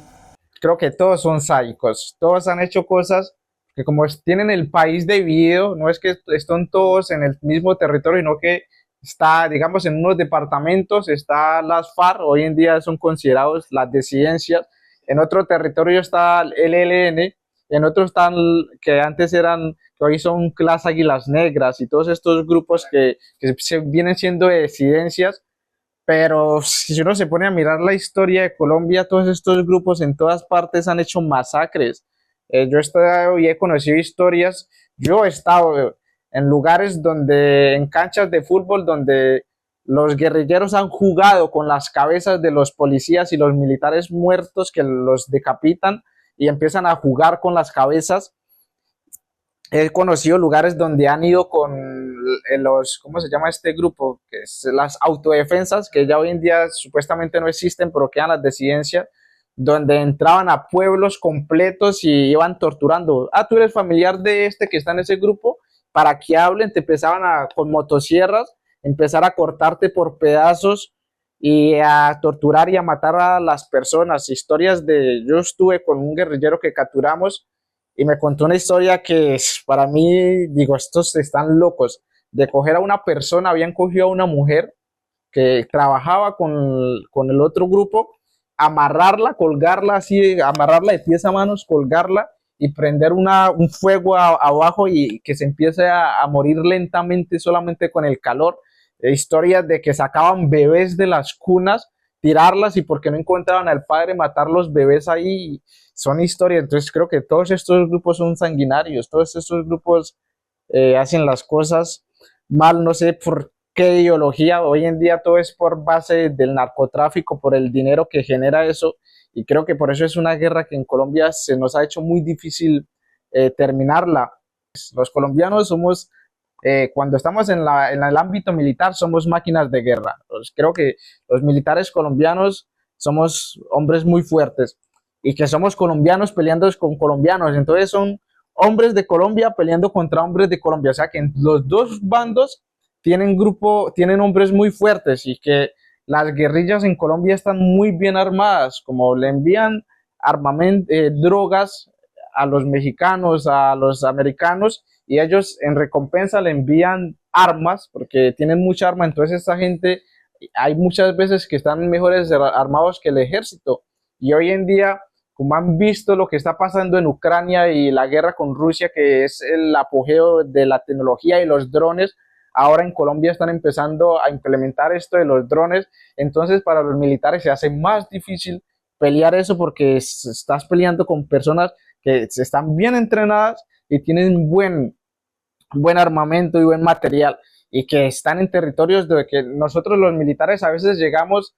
a lugares donde es primera vez que vamos y vas a combatir un enemigo que lleva ahí muchos años, o sea que ya te conocen todas las entradas y todas las salidas. Tú llegas por decir a ciega, porque tú no sabes qué hay al otro lado.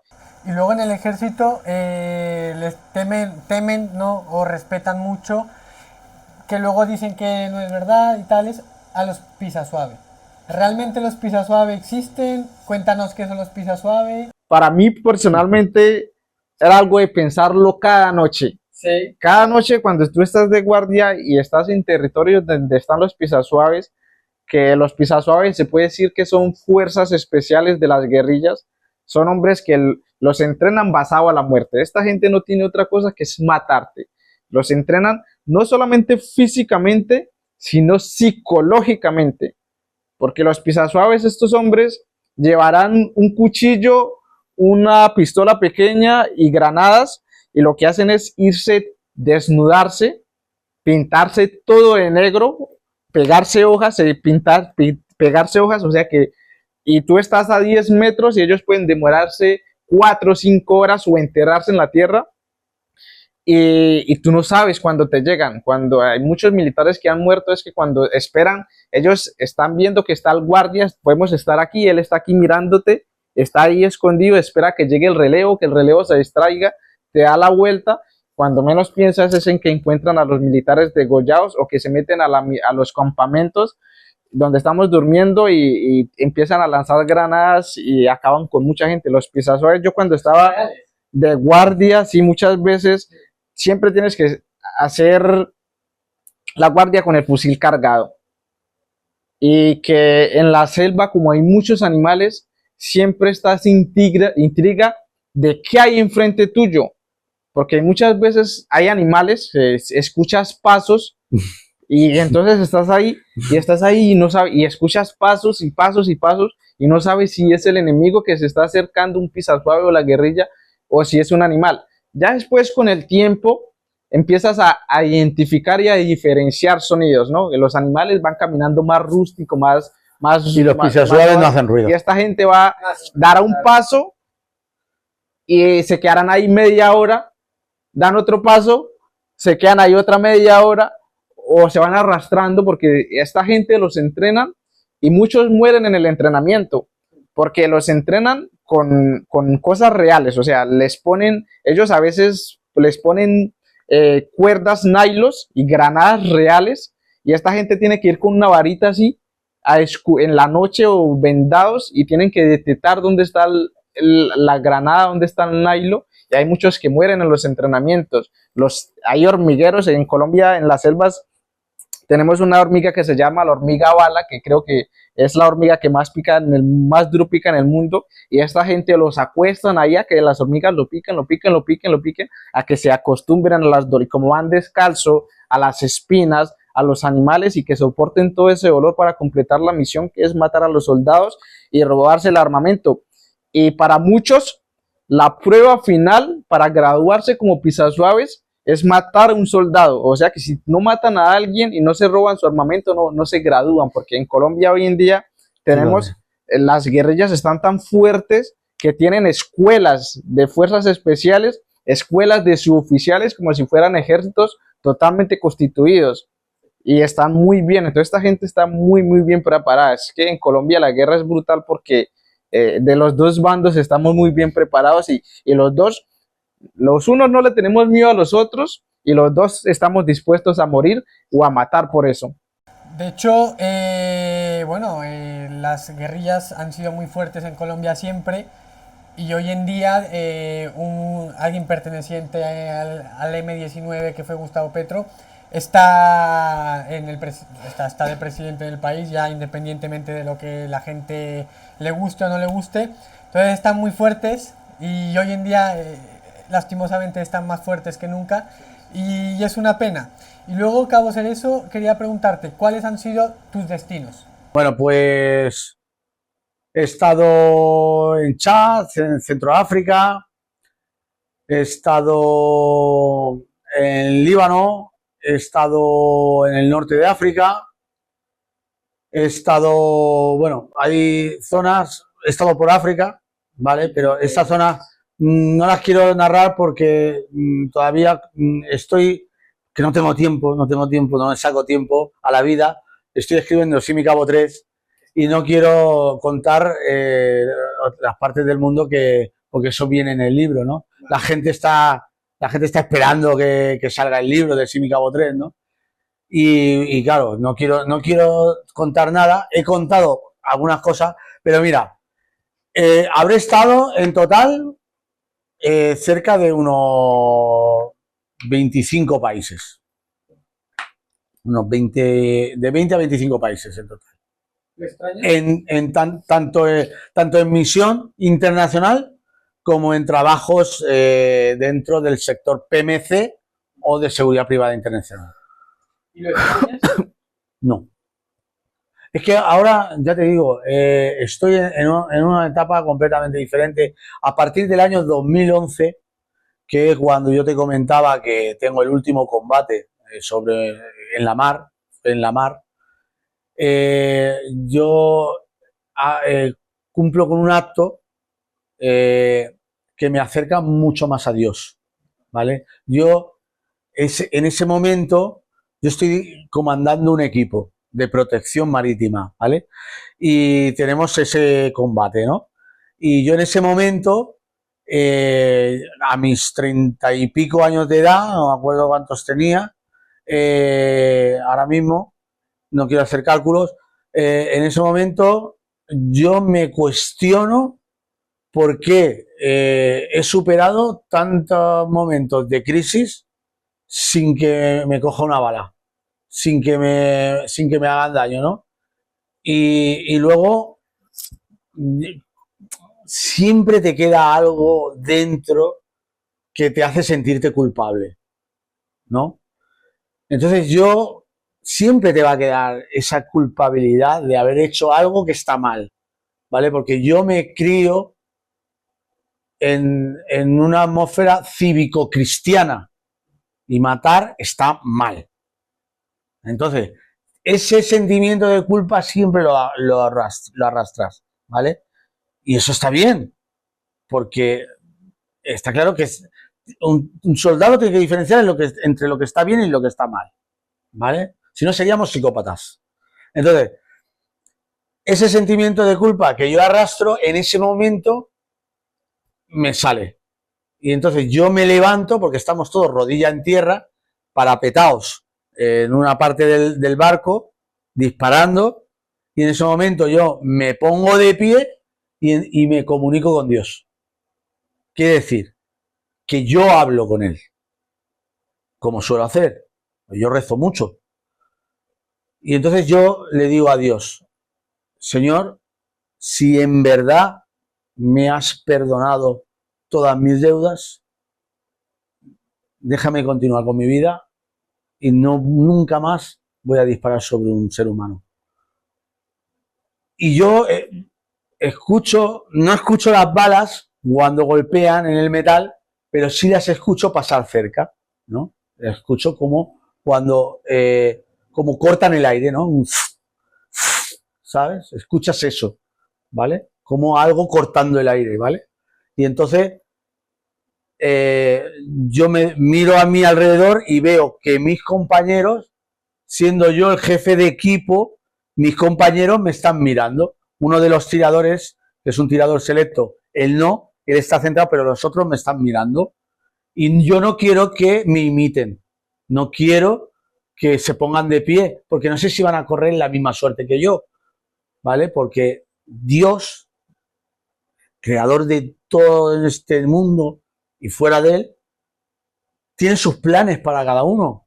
Y yo no sé los planes que tiene para los demás. Entonces no quiero que me imiten, no quiero que se arriesguen. Y entonces yo me agacho en ese momento. Pero ya una vez que me agacho, a partir de ese momento, creo que hice un par de cambios de cargadores. El otro tirador, el tirador de ametralladora, también soltó un montón de munición. Pero yo ya no he vuelto a disparar nunca más. He dirigido equipos y he formado a mucha gente. Pero nunca más he vuelto a disparar sobre un ser humano. Nunca más. Nunca más lo volveré a hacer. Quería cambiar. Sé que te gusta la política. La política no me gusta. Pero La odio. La odias, pero tienes opinión política. O es lo que a lo mejor. Pues te iba a preguntar sobre esta bandera, ¿vale? Sí. Sobre eso sí. Me refería más a eso. Esta bandera. Espera, dale ahí, enfócala. Esta bandera hoy en día, en una alta población en España, significa fascismo, facha, nazismo, racismo.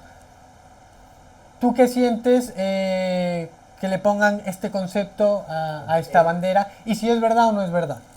Esa bandera es una bandera que portaban los tercios españoles cuando conquistaban Europa, y que cuando la gente decía, en el mundo conocido, decían que más allá no había mundo, que caías por una catarata al inframundo, los españoles con esa bandera se subieron a 3 barcos y se fueron y superaron esa barrera, superaron ese miedo y llegaron a otro mundo. Y junto con esa bandera llegaron a otro mundo donde la verdad se mezclaron. Porque a mí, por mucho que me digan, ¿cómo puede ser que un hombre llamado Hernán Cortés con 600 hombres conquiste México? Con 600 españoles. Eso es imposible.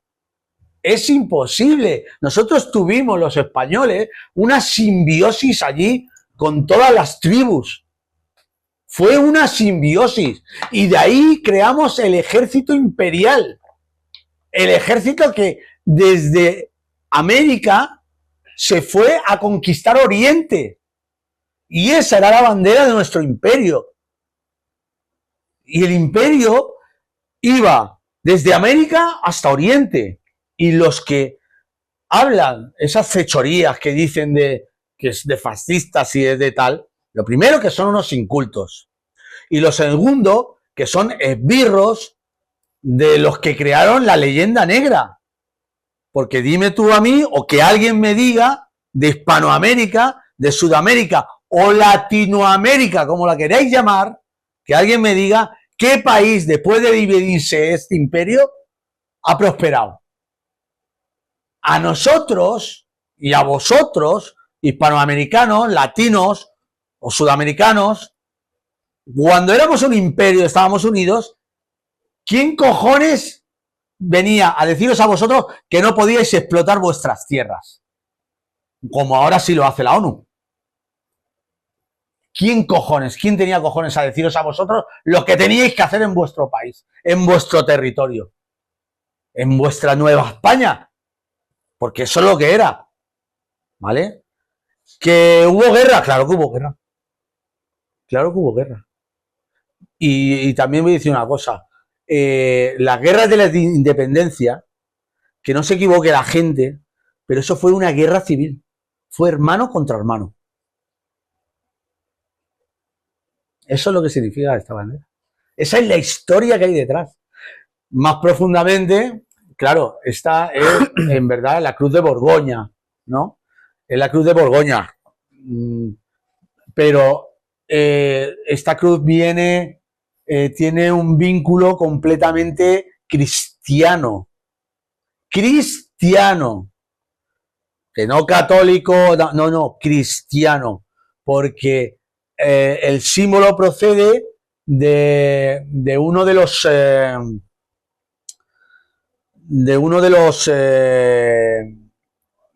¿cómo se dice?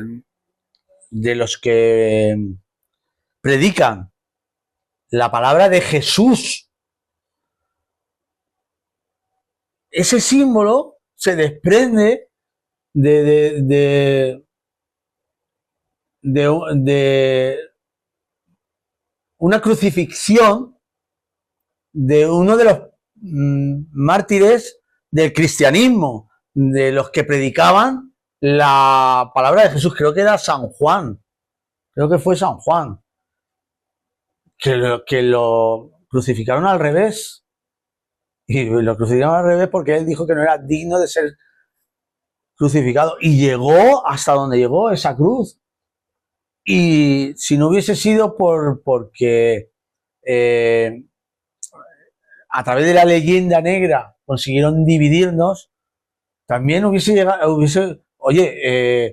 los españoles junto con los mexicanos, cuando todavía no se había creado América, se subieron mira, españoles iban 400 y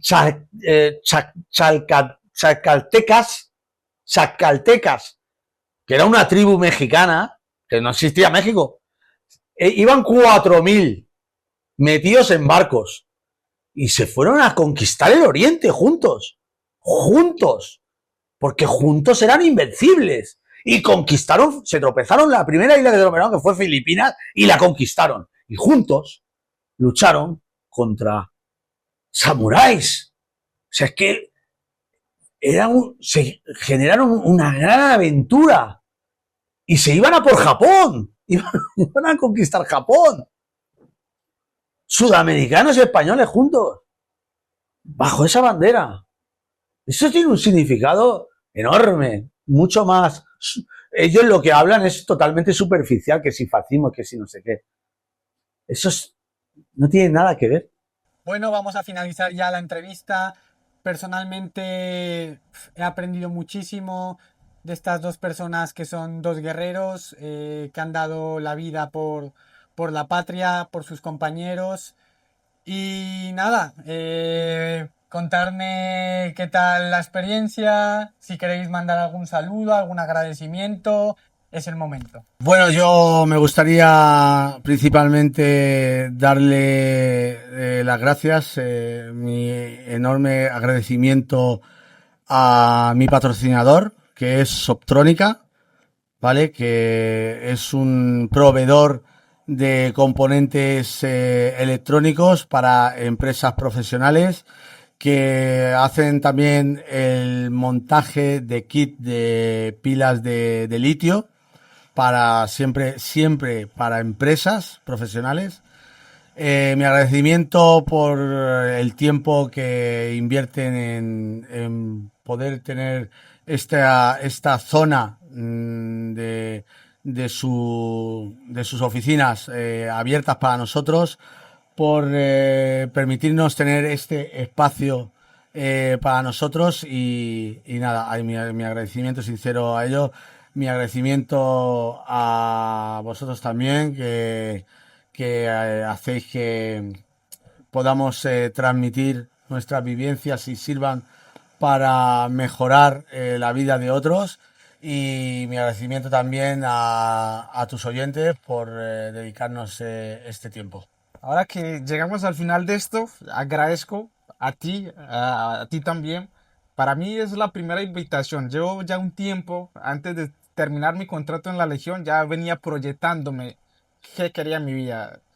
Estoy seguro que yo estoy en el mundo para cosas grandes. Por eso estoy aquí. Si me dices a quién debo agradecer, lo primero es agradecerle a Dios, porque gracias a Dios y a lo que creo estoy aquí. Segunda persona y más importante a la que voy a agradecerles a mí mismo, porque gracias a la valentía y a las decisiones que he tomado me encuentro aquí. Y esto es el inicio para mí en este mundo, porque desde ahora en adelante voy a enfocarme, cada vez voy a trabajar más duro porque estoy seguro que soy un hombre con muchísimas capacidades. Y siempre mi única competencia soy yo mismo, mi único rival soy yo mismo. Por eso voy a seguir trabajando muy fuerte en mí, en mis creencias, en lo que soy, en mis convicciones. Y gracias a ti por invitarme, gracias a ti por aceptarme en tu casa, porque hace mucho tiempo lo quería conocer. Y justamente se dio esta oportunidad de que le escribí unos días antes y me habló de ti y gracias a eso estamos aquí. Creo que nada es coincidencia, que somos los procreadores de nuestras vidas y gracias a las decisiones y lo que he hecho estoy aquí. Y ahora me sigo proyectando para eso y de nuevamente darle gracias a Dios, a ti y a todo esto que está pasando, a la vida, al universo, porque tengo algo seguro, que la vida es una sola y que si en esta sola oportunidad que tenemos no hacemos lo que queremos, si no vamos a los lugares que queremos ir, ya no hay otra oportunidad. Hace mucho tiempo pensaba mucho en lo que pensaban otras personas para grabar un video, para hacer algunas cosas, pensaba en lo que iban a pensar mis amigos, mis familiares, pero un día decidí que en 100 años todos vamos a estar muertos, que no me iba a importar nada de lo que pensaran ellos, que yo soy el único responsable de todo lo que pasa en mi vida. Las cosas buenas y las cosas malas no quiero buscar responsable. Me hago responsable de todas esas cosas y soy un militar, soy un guerrero de la vida, soy un gladiador del siglo XXI y que todo lo que me propongo lo puedo conseguir. Y hay dos opciones para mí, o lo consigo o me muero en el intento, no hay otra.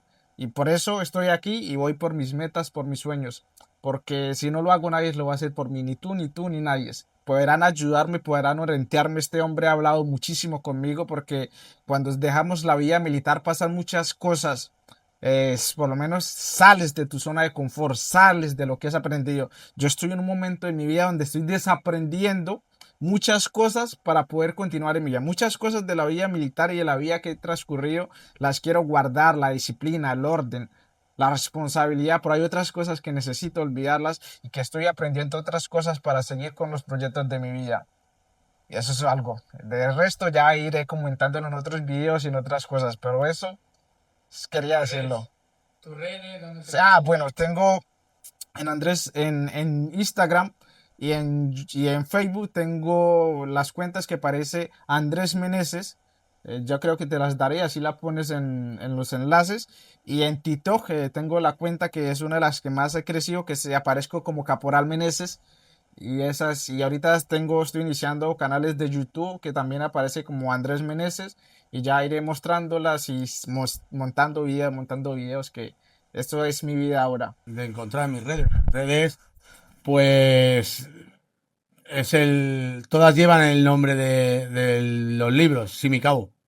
Entonces tú, con poner en Google Simicabo, ya te va a llevar inclusive tengo una página web de escritor también, te va a llevar a todas mis redes, a vídeos, pero vamos, es todo, tú en Instagram es Simicabo, en TikTok es Simicabo, en Facebook es Simicabo y en Google pues puedes encontrar mi página web de escritor, por ejemplo, y luego mi podcast es Simicabo Cast. Bueno, ya con la despedida de estos dos grandes, nos veremos en en el siguiente episodio. Pero antes, sí quería indagar bastante en lo que ha dicho antes el cabo Cerezo, y es que esta bandera, representa unión, no representa división entre Latinoamérica, España o como se quiera llamar. Representa unión de un solo pueblo que en algún momento llegó a ser grande y que por circunstancias personales de cada poder se dividió, y hoy en día estamos más divididos que nunca, y creo que deberíamos unirnos, dejar racismos, superioridades, y reconocer que somos un solo pueblo. Claro.